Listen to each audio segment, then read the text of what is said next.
منتخب التشاد بأجمل نتائج في التصفيات عام 2018 بالفوز 1-0 على أرض ميدانهم أمام المنتخب المصري. شكرا لك أليكس. هذا ينهي الوعاء السادس. سامسون نمر لك.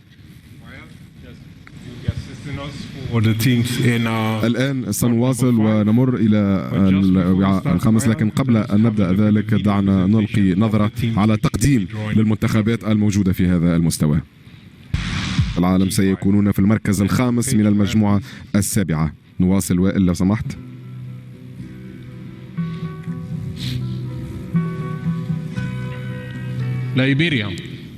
ليبيريا بالتأكيد، ونفكر مباشرة في الرئيس جورج ويا عندما نفكر في منتخب ليبيريا في المركز الخامس من المجموعة الثامنة، والآن المنتخب الأخير للتأكيد لينضم لتشاد في المجموعة التاسعة. لدينا جزر القمر. جميعنا نتذكر المستوى التاريخي للقمر في كأس أفريقيا الأخيرة في الكاميرون عام 2021. شكرا جزيلا لك وائل. لك منولو مرة أخرى. شكرا سامسون. إيمانويل، حان دورنا الآن.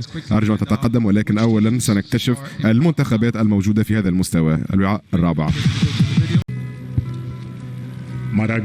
منتخب مدغشقر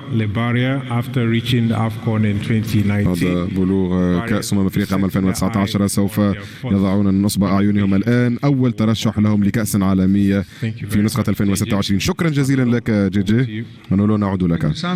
شكرا سامسون. وبلغنا الآن، اقتربنا من نهاية هذه القرعة. أصبحت المنتخبات أقوى الآن. سموا الوعاء الثاني، لكن دعنا نكتشف المنتخبات الموجودة في هذا المستوى.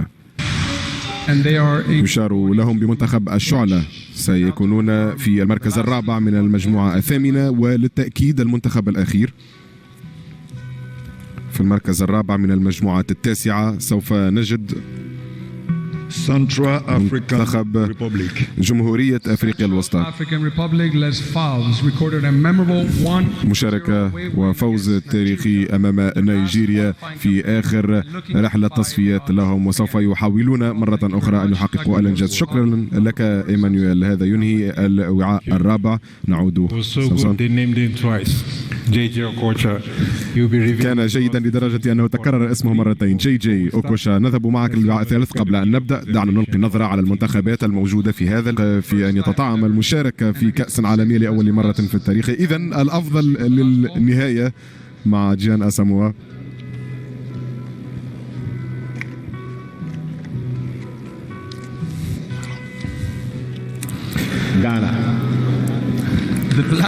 منتخب غانا البلاك ستارز جعل أفريقيا فخورة في كأس العالم عام 2010 وقدربوا كثيرا من مشاركة في نصف نهائي آنذاك. شكرا لك أساموا. أنهينا إذن هكذا الوعاء الثاني.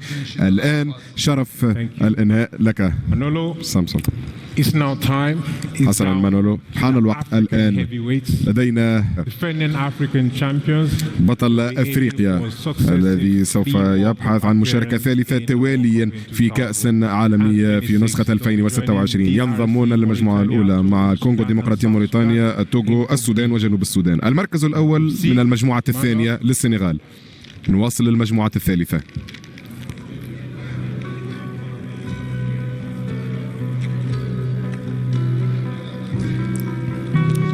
نيجيريا. منتخب نيجيريا. السوبر إيجلز نيجيريا. يبدو أنها قصة حب بين نيجيريا وجنوب أفريقيا، إذ أنهم يتقابلون دائما في التصفيات. السوبر إيجلز ترشحوا في 6 من آخر 7 كؤوس عالمية شاركوا في تصفياتها. فريق جي أوكوشا بالتأكيد هو سعيد. ينضمون للبنين، زيمبابوي، رواندا، ليسوتو وجنوب أفريقيا طبعا. المركز الأول من المجموعة الثالثة لنيجيريا. نواصل.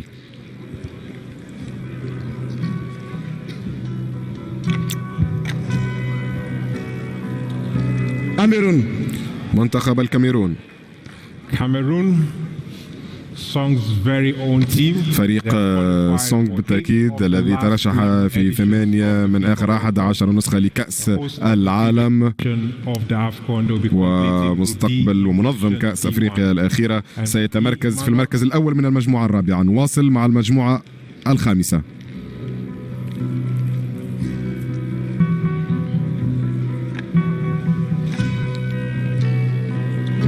Morocco. المغرب.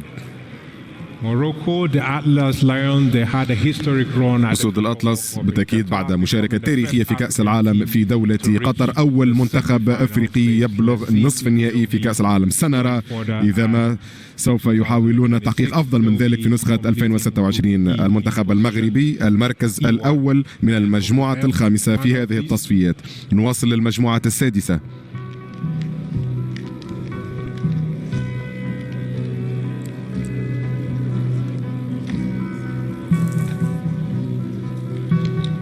Côte d'Ivoire. منتخب كوت ديفوار.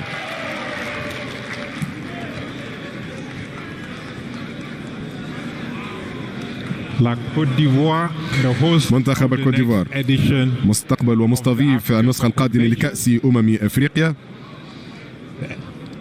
Our host for the draw for this evening. وكذلك مستضيف هذه القرعة. For 3 successive ترشحوا editions. لثلاثة نسخ متتالية في كأس العالم 2006 all the way to من 2006 إلى 2014. منتخب الكوت ديفوار المركز الأول من المجموعة السادسة. نواصل للمجموعة السابعة.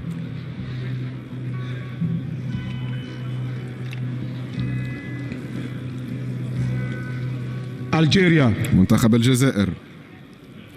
Algeria, after missing out narrowly in منتخب الجزائر الذي Qatar, كان قريبا جدا من المشاركة في كأس عالم قطر 2022 سوف يحاولون بلوغ كأس العالم للمرة الخامسة في تاريخهم. المركز الأول من المجموعة السابعة إضافة إلى غينيا، أوغندا، الموزمبيق، بوتسوانا والصومال. آخر منتخبين. تفضل مانو. تبقى المنتخب التونسي ومنتخب مالي. من سيكون المنتخب الآن؟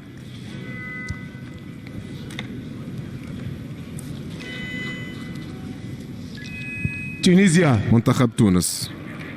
Tunisia, the Carthage Eagles, نسور قرطاج first African team to win أول it منتخب again أفريقي يفوز بمباراة in 1970. في كأس العالم They will be عام 78. المنتخب التونسي المركز الأول من المجموعة الثامنة. وأخيرا لكي ننهي القرعة لهذه الأمسية، تفضل إيمانويل، الشرف لك.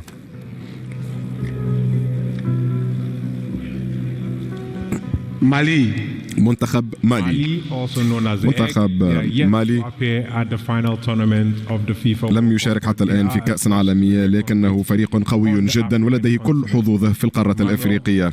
مانويل، شكرا لك، كان الضغط كبيرا لكنك قمت بعمل ممتاز، شكرا جزيلا. Now, Manolo, والآن مانولو يمكن أن نقوم بمراجعة المجموعات. نعم فعلا سامسون، دعونا نلقي نظرة على المجموعات التسعة. المجموعة الأولى مع المنتخب المصري، بوركينا فاسو، غينيا الاستوائية، سيراليون، أثيوبيا وجيبوتي. and in Group B, المجموعة الثانية مع السنغال صاحب اللقب الأفريقي القاري، والكونغو الديمقراطية، موريتانيا، توغو، السودان وجنوب السودان. And in Group C. المجموعة الثالثة نيجيريا، جنوب أفريقيا، البنين، زيمبابوي، رواندا وليسوتو. and in Group D, ثم المجموعة الرابعة لدينا الكاميرون، الرأس الأخضر، أنغولا، ليبيا، إسواتيني وموريشيوس. And in Group E. ثم المجموعة الخامسة المغرب مع زامبيا، كونغو، تنزانيا، النيجر وإريتريا. and Group F, we have المجموعة السادسة الكوت ديفوار، Gabon, منتخب Kenya, الغابون، كينيا، Burundi, غامبيا، and بوروندي والسيشل. And in Group G. المجموعة السابعة الجزائر في قمة المجموعة مع غينيا، أوغندا، موزمبيق، بوتسوانا والصومال. Group H, المجموعة الثامنة تونس